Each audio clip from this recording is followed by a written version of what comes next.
So you're touting this as bourbon of the year? Is that what I'm hearing? Not bourbon of the year, but best bourbon for your money. Okay. Is it better or worse than Jefferson Tugboat? It is better than Jefferson Tugboat, and you could buy four of these ish for the price, Ooh. which is why we're going to review this without Chuck around because Chuck would instantly be like, it's $20. It can't be good. Bourbon needs to be at least 85, 90, 200. Yeah. It needs to be 13-year, preferably MGP, heavy on the oak.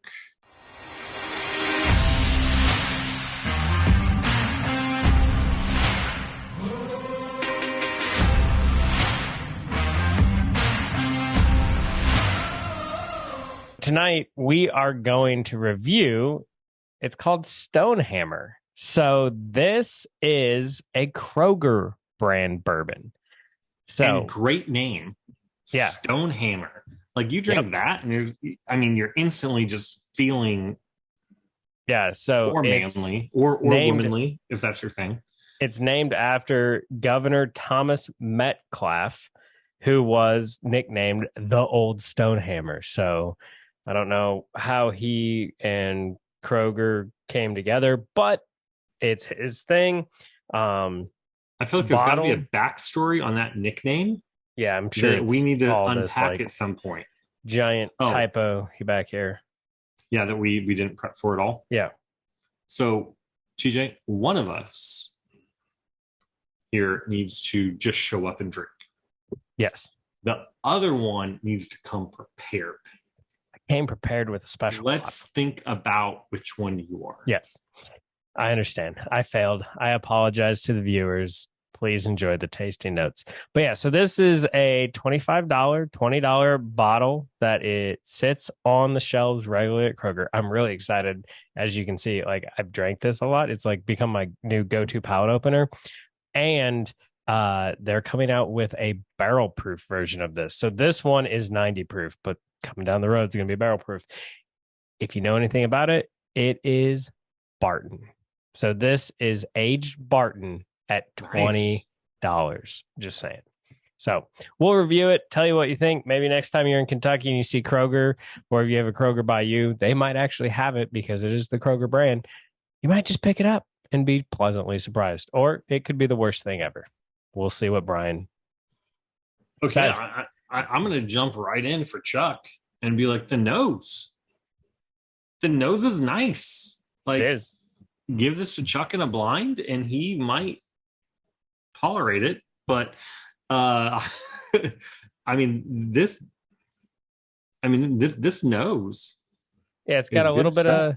of hay in there. It's got Yeah, some orchard fruit, maybe green apple, maybe yeah, regular apple, like a red apple, Honeycrisp. A little bit of oak, a little bit of vanilla. yeah.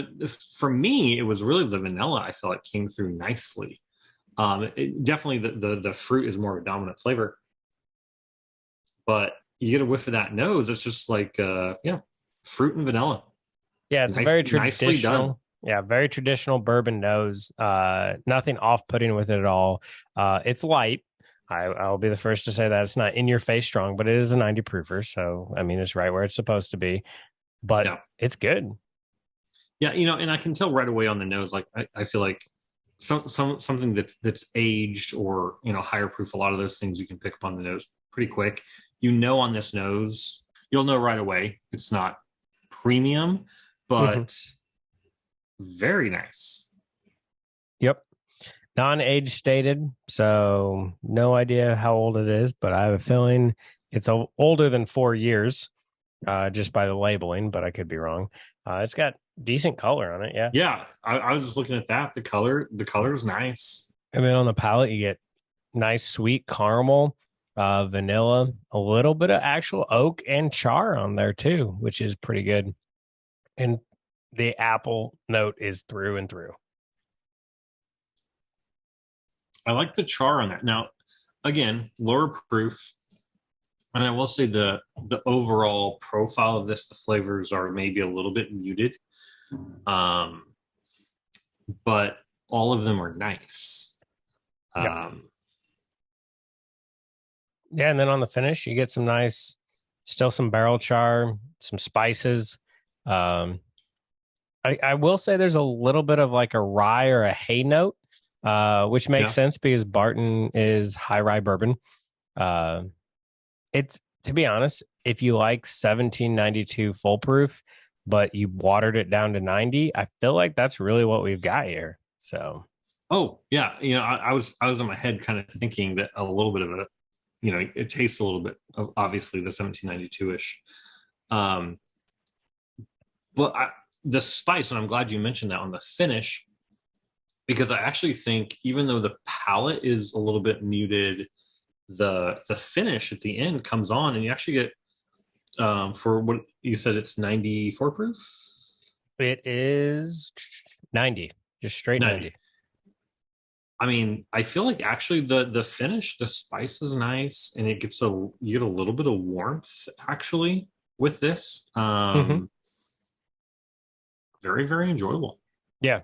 It really is like a less spicy 1792 small batch.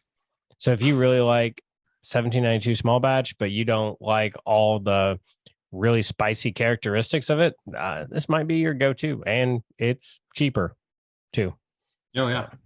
Um, I mean, I would almost challenge someone to put this in a flight with, some of your 1792 or just some other similarly priced stuff that maybe is, in that, up to that $35 range.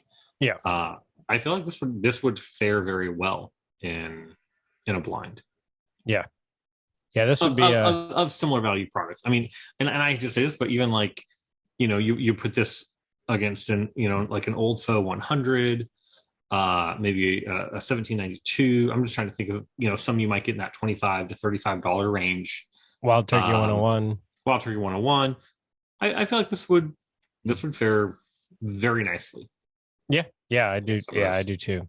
And it's one that you wouldn't be scared to put in a cocktail, and it's spicy enough and has enough flavor. It will pull through in the cocktail as long as you don't water it down too much, because it is already at 90 proof, which is kind of where the Old Foe 100 comes into play a little bit better because it's got a couple points higher on the proof. But I will have this on my shelf, and I am not ashamed to say this will always be a staple on my shelf, because like anytime we're doing bourbon taste and anything like that, and we're going to be drinking higher proof stuff, this is a great palate opener to just kind of like get used to the high proof of bourbon and everything like that.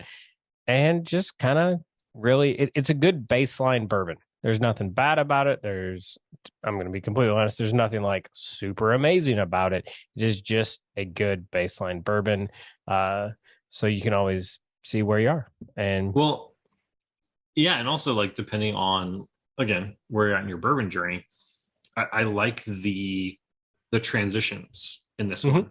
Like fruit nose, vanilla, you can pull those things out. They're pretty prominent. I mean, they're not overpowering, but you can give it a whiff and go, okay, now I can pick those two things out easily. Yeah. I feel like on the palate, you definitely on the back end, like you have char there. It's really nice. A little bit of caramel, I think, on the front end of that palate, but then the finish is like, oh, when you say spice, that's what like that end spices with that rye, hay spice, and you can pick all those things out very nicely and not be overpowered by any of it. Yeah, easy one to have on the shelf for the people that come over and want to drink with you, but you don't want to give them the stuff that they maybe can't handle or can't appreciate. Well, and it'd be a good one to not going to be happy. Yeah, it's a good one to help train your palate and start identifying new flavors and everything like that along your bourbon journey. So, I mean, I'm going to say, if you see it, you should probably buy it. I mean, it's $25. Yeah, I mean, for me in my price range for the stuff I get, this is like next time I see it, this is a buy. So, if I'm able to come across it. So, and don't worry, we will make sure to force Chuck to review it and do a YouTube short. and he can poo poo on Love it it. because it's only $20 and not $1,000, which is his price point. No, if we told him it was MGP, don't even give him a price point. Just tell him it's MGP, and just he'd be like, delicious, best of the month. MGP for $20, sign me up. So once again, thanks for watching. Please hit that like, comment, subscribe button, all that fun stuff. Let us know in the comments below, what is your go-to cheap bourbon that you love? And should we redo our list of best bourbons under $35? And maybe do a bracket or something. It could be fun. Just go do some head-to-heads. But with that, we'll see you next time. Stay neat. Power of bourbon.